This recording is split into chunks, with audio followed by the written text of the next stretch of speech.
Assalamualaikum warahmatullahi wabarakatuh. Nama saya Heni Nurdiati, saya dari jurusan Komunikasi Penyiaran Islam UIN Raden Intan Lampung. Di sini saya akan menjelaskan tentang panduan atau tata cara akad nikah saat COVID-19.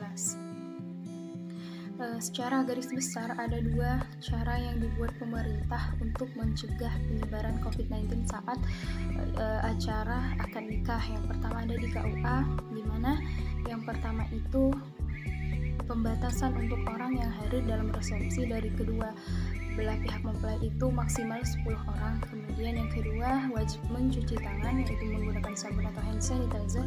Kemudian yang ketiga, menggunakan masker, menjaga jarak atau physical distancing antara satu orang dengan yang lainnya minimal 1 meter, dan menggunakan sarung tangan. Kemudian di luar KUA itu di ruangan terbuka atau ruangan berventilasi, kemudian jumlah yang hadir pun dibatasi sama 10, maksimal 10 orang, dan paling sedikit itu 5 orang dari kedua belah pihak.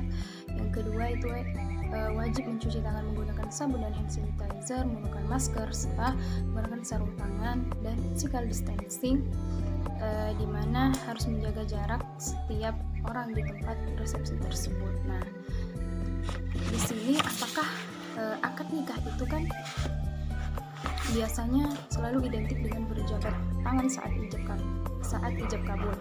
Nah, apakah akad nikah yang dilakukan tanpa berjabat tangan antara wali dan mempelai pria hukumnya sah? Sebab tradisi yang berlaku selama ini kan umumnya akad nikah itu dilakukan dengan berjabat tangan keduanya. Dalam Islam, jabat tangan atau salaman merupakan perbuatan yang sangat disunahkan atau sunnah muakkad. Bahkan disepakati kesunahannya itu untuk dilakukan setiap pertemuan.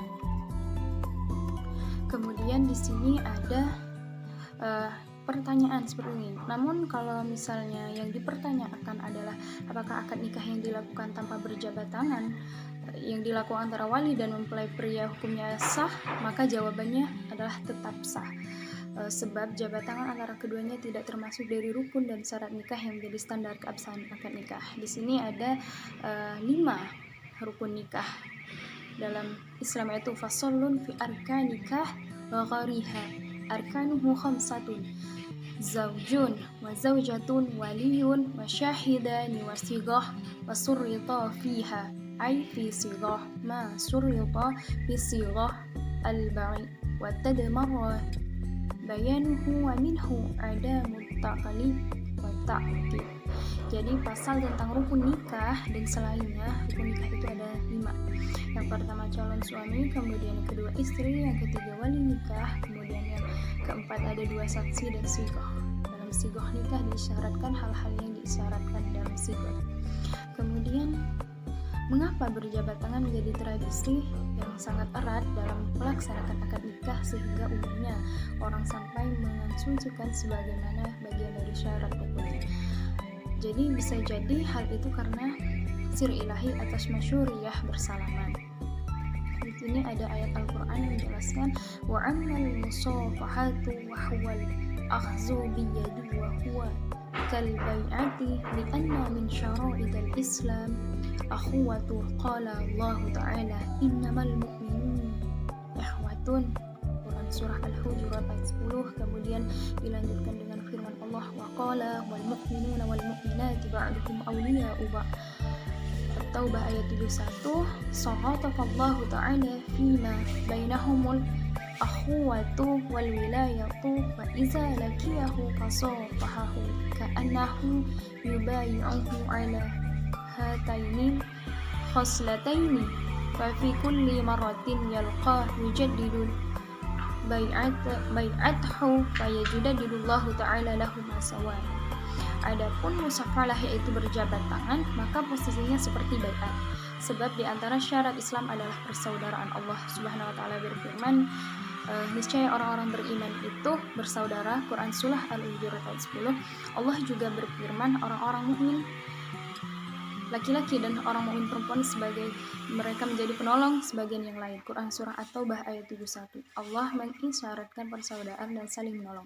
Maka ketika seorang muslim bertemu dengan muslim lain lalu bersalaman seolah-olah itu adalah baiat dalam dua hal tersebut.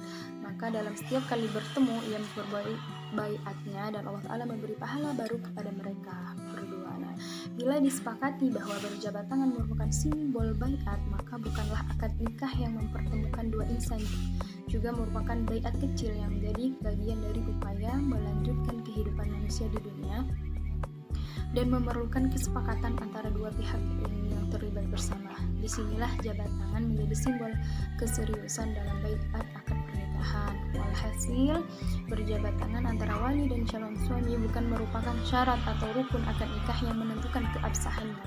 Dengan demikian, meski secara dasarnya menyisir ilahi yang sangat luas, namun jabat tangan antara wali dan calon suami dan dalam situasi pandemi ini seperti sekarang yang menuntut kedisiplinan ketat, physical distancing sah, bahkan lebih baik untuk sementara waktu tidak dilakukan demi kemaslahatan bersama memutus rantai penyebaran virus corona. Jadi seperti itu, dimana berjabat tangan yang biasanya dilakukan saat ijab kabul, ketika physical distancing kita tidak melakukannya, itu tetap pernikahannya tetap sah. Dan itu ada dalam Quran surah Al-Hujurat sudah dijelaskan bahwa memang berjabat tangan itu adalah untuk